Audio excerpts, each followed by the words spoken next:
घर पर छत नहीं और परिवार इंतजार कर रहा है उस मोनालिसा का जो पूरे देश में वायरल हो रही है। अपनी खूबसूरत आंखों और सादगी की वजह से वायरल हुई महेश्वर की मोनालिसा का घर का हाल देख लीजिए। छत नहीं है, पन्नी बंधी हुई है, इसमें पूरा परिवार रहने को मजबूर है। आज हम निमाड़ की मोनालिसा जो कि खरगोन जिले के प्रसिद्ध पर्यटन स्थल महेश्वर में वार्ड क्रमांक 9 की निवासी हैं और फिलहाल वो प्रयागराज के कुंभ में मालाएं बेचने पहुंची हैं। रील और चैनलों में और दुनिया भर के समाचार पत्रों में सुर्खियां बटोरने वाली मोनालिसा इस घर में निवास करती है। एमपी तक संवाददाता उमेश रेवलिया मोनालिसा के परिजनों से मिले, उनको होने वाली समस्याओं के बारे में जाना तो मालूम हुआ कि परिवार के पास घर तो है पर छत नहीं। बच्चों को पढ़ाई की ललक तो है लेकिन शिक्षा लेने के लिए पैसे नहीं। परिवार अब बेटी के वायरल होने के बाद राज्य सरकार से मांग कर रहा है कि उनके बच्चों को अच्छी शिक्षा दी जाए ताकि वो भी पढ़ सके। साथ ही साथ सरकारी योजनाओं का लाभ न मिलने की बात मोनालिसा का परिवार कर रहा है। लिखे तो नहीं है, हमारे ख्वाब थे कि हम मेरे बच्चों को पढ़ा सकते थे। उनकी बच्चों उनके लिए कुछ व्यवस्था नहीं थी, मजदूरी करने जाते थे तो यानी कि पैसा मिलता था, वो खर्चा चलाते थे घर का। अभी देखो थोड़े बड़े हुए तो बिजनेस पे लगे हैं। अभी 14 साल की हैं तो 14 साल में उनने थोड़ा बहुत नाम बढ़ाया है। तो इसीलिए हमारा ये कहना है सर कि हमें जो भी व्यवस्था है वो मुख्यमंत्री कर सकते हैं। अभी उनके घर के ऊपर तो छत नहीं है, कुटिया है।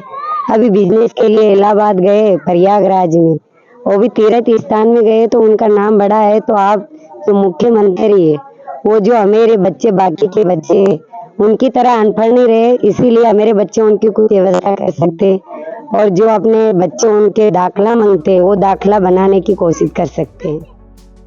महेश्वर के स्थानीय लोग और समाज सेवा से जुड़े लोगों का कहना है कि अभी तक प्रधानमंत्री आवास योजना के लिए बस परिवार को एक किस्त दी गई, उसके बाद किस्त ही नहीं मिली। अगर परिवार शिक्षित होता तो अपनी बात प्रशासन के सामने रख सकता था। क्योंकि जैसे कि आप देख सकते हैं कि ये मोनालिसा का मकान है, इस पे छत नहीं डली गई, तो बहुत सारी चीजें हैं। मेन तो सबसे बड़ी चीज होती है अशिक्षा। आज ये छत क्यों नहीं डली, इसके पीछे रीजन ही यही है कि अगर ये लोग शिक्षित होते तो एक शासन का जो प्रोटोकॉल है उसके अनुरूप इस मकान को बनाते। लेकिन चूंकि एक किस्त मिली उसके बाद में फिर किस्तें नहीं आ पाई, तो ये सब चीजें टेक्निकल प्रॉब्लम है और उसका मूल कारण अशिक्षा है।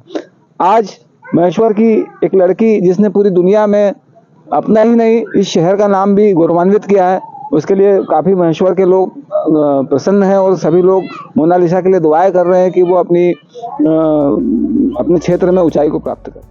वहीं मोनालिसा के घर के पास रहने वाले स्थानीय लोगों और समाजसेवियों का कहना है कि आप सोशल मीडिया की पावर देखिए, जहां आज अश्लीलता फैलाते हुए लोग वायरल होते हैं, वहीं हमारे महेश्वर की बेटी अपनी सादगी की वजह से वायरल हुई है।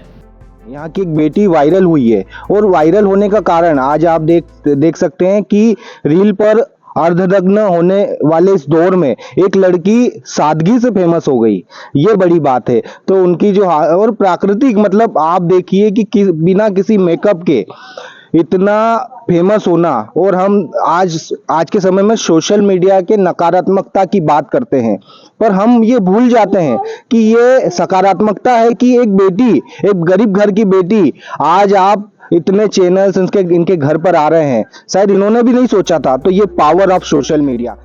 वहीं सरकारी योजनाओं के लाभ को लेकर जब हमने अधिकारियों से बात की तो उन्होंने साफ कहा कि अगर परिवार उनसे मदद के लिए कहेगा तो जरूर करेंगे। वो हेलीपैड के सामने उसका निवास है, उनकी शिकायत है कि उनको पीएम किस्त नहीं मिली मकान के लिए। तो इसको लेके भी आप कार्रवाई करेंगे? इस संबंध में मुझे कोई भी पत्राचार या कोई माध्यम से आई नहीं है। यदि कोई भी अगर उसको सुविधा देना या कुछ भी उनको योजनाओं का लाभ देना है तो नगर पालिका द्वारा बता दें कि महाकुंभ के शुरुआत में ही पहले हर्षा रिझारिया नाम की एक लड़की वायरल हुई थी, जिसके माता पिता भोपाल के रहने वाले थे। अगले ही दिन माला बेचने वाली मोनालिसा वायरल हो गई, जिसकी आंखों और सादगी की सोशल मीडिया पर खूब सराहना हो रही है। मोनालिसा रहने वाली एमपी के महेश्वर की है। वो और परिवार मेले और धार्मिक स्थलों पर मालाएं बेचने का काम करते हैं। अब बेटी के वायरल होने के बाद परिवार को उम्मीद है कि उन्हें सरकारी योजना और बच्चों की शिक्षा के लिए सरकार से मदद मिलेगी। खरगोन से उमेश रेवलिया की रिपोर्ट, एमपी तक।